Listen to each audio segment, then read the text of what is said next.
Сәлем баршаңызға, сәлеметсіздер ме? Бүгін осындай Прага тортын пісіреміз. Керемет, өте дәмді, үй жағдайында толық нұсқасын қазір алда көретін боласыздар. Прага тортына керекті нәрсе 6 жұмыртқа, бисквитіне 150 грамм қант, 115 грамм ұн, 25 грамм какао және 40 грамм сарымай қосамыз.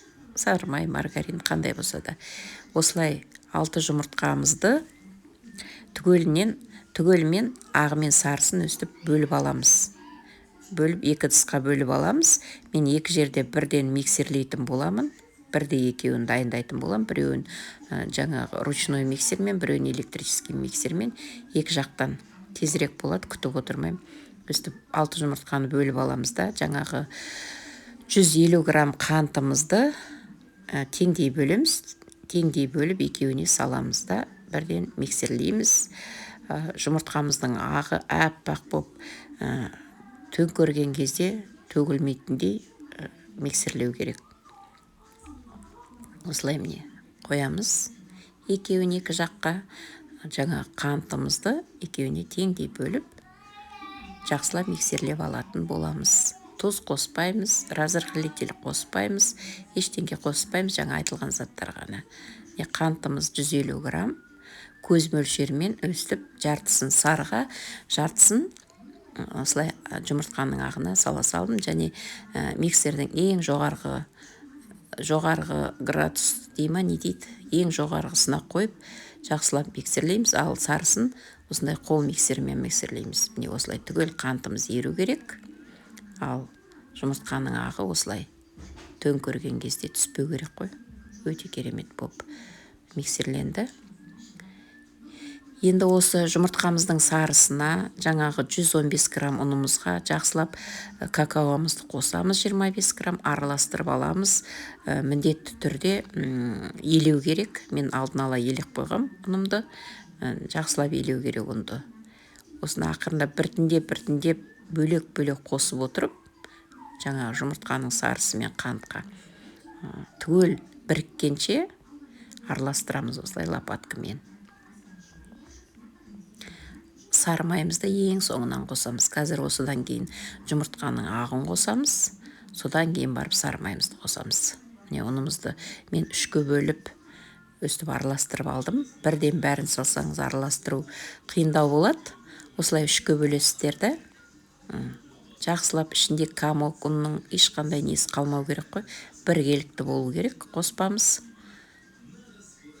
Қазір осыған енді мынау қоюлау, қазір жұмыртқаның ағын қосқан кезде уже біркелкі болады. Міне жұмыртқаның ағын ақырындап салып отырып, осылай бірден, бұны да бірден салмаймыз, шетінен саламыз.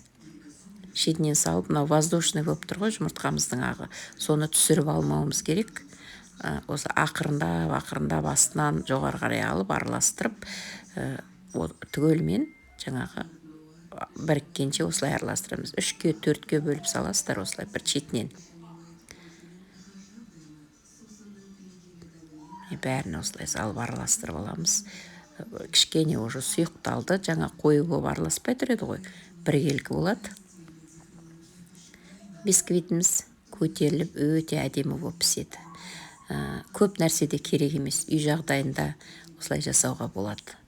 Артық ешне, креміне де көп нәрсе керек емес, бисквитіне де көп нәрсе керек емес. Астынан үстіне қарай алып, ақырындап араластырасыз. Жаңағы воздушный болып тұрған неміз түсіп кетпеу керек қой. Ыдысым тарлау болғаннан кейін қайтадан мияққа құйып алдым.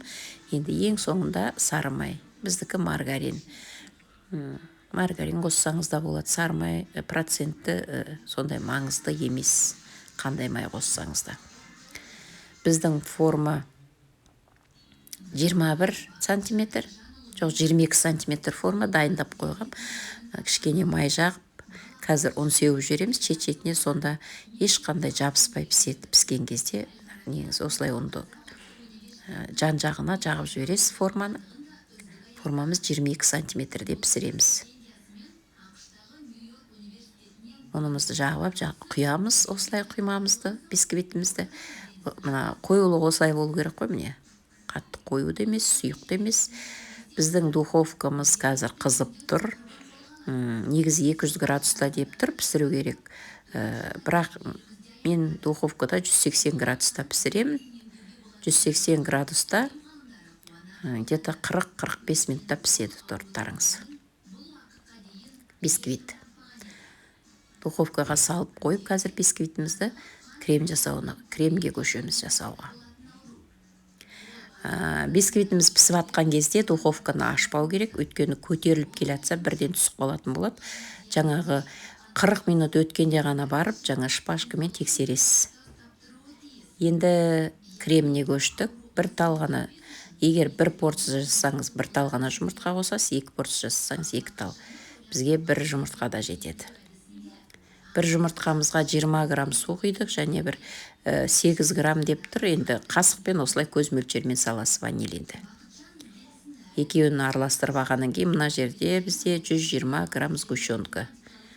120 грамм сгущенкамызға жаңағы жұмыртқа мен суымызды құйып араластырамыз. Одан кейін газда, буда қайнап тұрған судың үстінде где-то 10-12 минут осылай араластырып тұрамыз, тоқтатпай араластырып тұрамыз, астына жабысып қалмау керек. Ожаудың шет-шетіне жабысып қалмау керек. Қатты қою да болмайды, қатты сұйықта 10 минут, 12 минут осылай, міне осылай болады. Қазір шығарып аламызды, бір ыдысымызға салып, суытып қоямыз. Бетін жапсаңыздар да болады, жаппасаңыздар да болады. Өзі осылай суиды. Біздің жаңағы бисквитіміз суығанша ол да суиды. Бисквитті пісіріп қойып, негізі кешке пісіріп қойып, түнімен қойып қоюға болады. Біз 1 сағат суыттық, көп суытқамыз жоқ. Негізі 2 сағат, или болмаса жаңа пищевой пленка қорап, түнімен холодильникке қойып қоюға. Көрдіңіздер ме, бисквит өте керемет болып пісті, биік, ортасын тексеріп көрдік, қытырлап тұр, пісіп тұр, жұмсақ болып тұр, және шеті де ешқандай жабысқан жоқ. Кішкене ғана мынандай ұндар бар, оны жаңағы түсіріп тастауға болады. Міне астыда қазір көресіздер, астыда жабысқан жоқ. Осылай пісті. Қазір суытамыз. Осындай решетканың үстінде біз 1 сағаттай ма, где-то 1 сағаттай ғана суыттық. Негізі 2 сағат, 3 сағат тіпті түнімен қойып қойсаңыздар болады. Енді кремін ары қарай жасауға көшеміз. 1 пачка май, кремге де сондай жаңағы проценті қатты май салғамыз жоқ. Біз орташа сливочный берега қостым мен. Су бар бұл майдың ішінде, сонда да жақсы нетеді, крем шығады. Майымыз ағарғанша ең үлкен неде жаңағы миксерлейміз. Где-то бір 10 минуттай майымыз ағарғанша. Одан кейін шетінен жаңағы қайнатып алған немізді, заварной кремімізді өстіп шетінен ақырындап құйып тұрып, майымыз көрдіңіздер, әппақ болып ағарды. Осылай ақырындап құйып отырамыз. Қасықпен ақырындап түсіріп отырамыз. Бәрін бірдей құймаймыз. Кремді көріп тұрсыздар, әдемі болып келатыр, тура керемет болып келатыр. Қатты тәтті емес, кремінде қант жоқ. Тек қана жаңағы 120 грамм сгущенкамыз бен майымыз ғана. Бізде бисквитте ғана қант бар, сол үшін тортымыз орташа тәтті болды. Қаттындай жүрекке тиетін тәтті емес. Енді ең соңында осылай 1 қасықтай, 2 қасықтай какаомызды қосып, тағы да бәрі біріккенше араластырамыз. Креміміз дайын. Крем өте керемет болып шықты. Қою, ағып кетпейді торттан. Крем дайын болғаннан кейін тортымыз 1 сағаттай суыды. Әлі де аяғына дейін суыған жоқ, кішкене жылылау. 3-ке бөлеміз. Теңдей ғып, суыған бисквитімізді 3-ке бөліп, қазір кремімізді жағып, тортымызды әсемдейтін боламыз. Осылай 3-ке бөліп аласыздар, міне.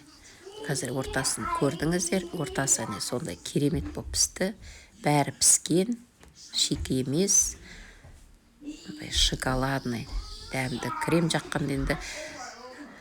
Қазір біз пропитканың орнына мен абрикосовый джем жағам. Абрикосовый джемді мен ерекше болады екен. Оны мен бірінші рет жағып тұрмын. Пропиткаға негізі қант пен суды араластырып жағатынмын. Осы жол осындай сап-сары абрикосовый жем жақтым. Өте керемет бір дәмі, кішкене кислинка бере ма, сондай бір креммен қосылған кезде өте керемет дәм шығады екен. Жасап көріңіздер осындай абрикосовый джеммен. Осылай пропитканың орнына өзі жылтырап әдемі болып тұрады. Жаңағы жасаған кремімізді теңдей екіге бөлеміз. 2 коржыға жағамыз, ең соңғы 3-ші коржымызға біз крем жақпаймыз, оған осындай джем жағамыз да үстінен жаңағы шоколадымызды қоямыз. Міне осылай. Кремді көрдіңіздер, өте керемет болып тұр креміміз. Қою, әдемі, ешқандай көп нәрсе де керек болған жоқ кремімізге. Және мол болды креміміз. 2 коржыға өте мол керемет жағылды. Жағағып алып, 2-ші коржымызды саламыз үстіне қазір.